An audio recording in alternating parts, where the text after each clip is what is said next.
Welcome to easy steno. Dictation 5 second बाद start होगी। Ready, start. मुफ्त की सौगात मामले को सर्वोच्च न्यायालय ने गंभीर मुद्दा माना है।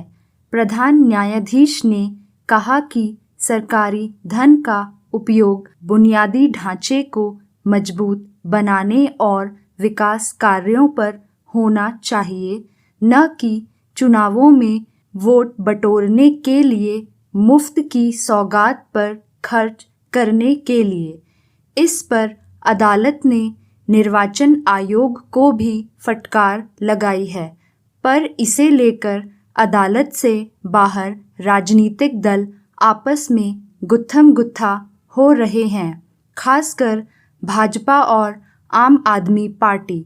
दरअसल कुछ दिनों पहले प्रधानमंत्री ने एक जनसभा में कहा था कि मुफ्त की रेवड़ी बांटने से अर्थव्यवस्था को भारी नुकसान पहुंचता है।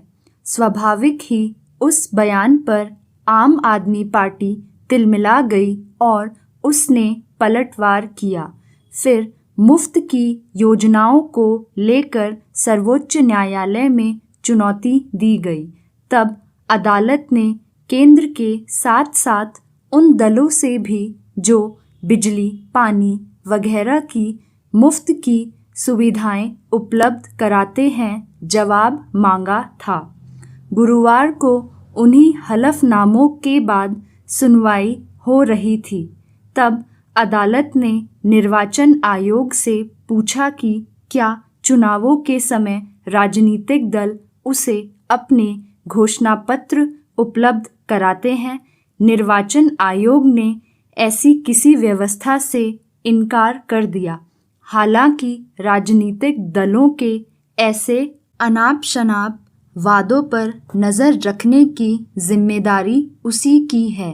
दरअसल पिछले कुछ चुनावों से देखा जा रहा है कि राजनीतिक दल मतदाताओं को लुभाने के लिए अनेक मुफ्त की योजनाओं की घोषणा करते हैं। आम आदमी पार्टी ने दिल्ली की तर्ज पर दूसरे राज्यों में भी बिजली, पानी, स्वास्थ्य और शिक्षा संबंधी सुविधाएं मुफ्त उपलब्ध कराने की घोषणा की।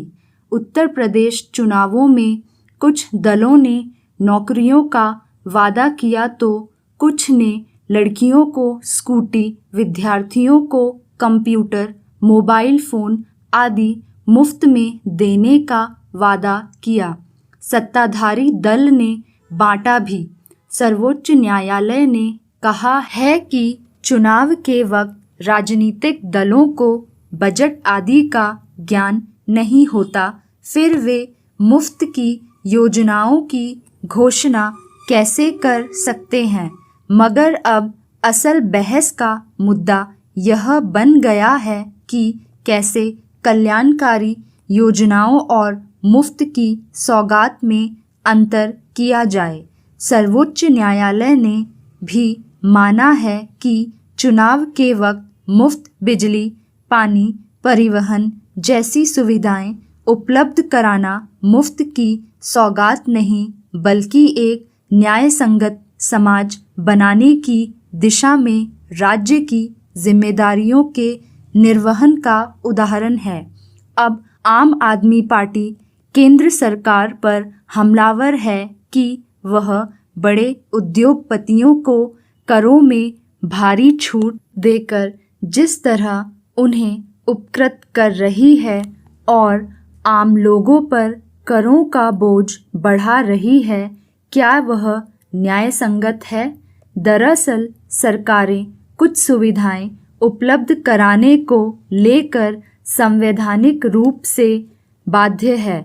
मसलन मुफ्त शिक्षा, लोगों के भोजन का अधिकार के तहत मुफ्त राशन वितरण, 100 दिन का रोजगार गारंटी योजना के तहत रोजगार देना आदि।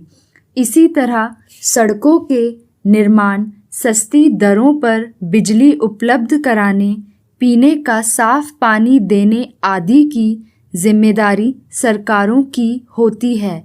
ये सब काम कल्याणकारी योजनाओं के तहत आते हैं।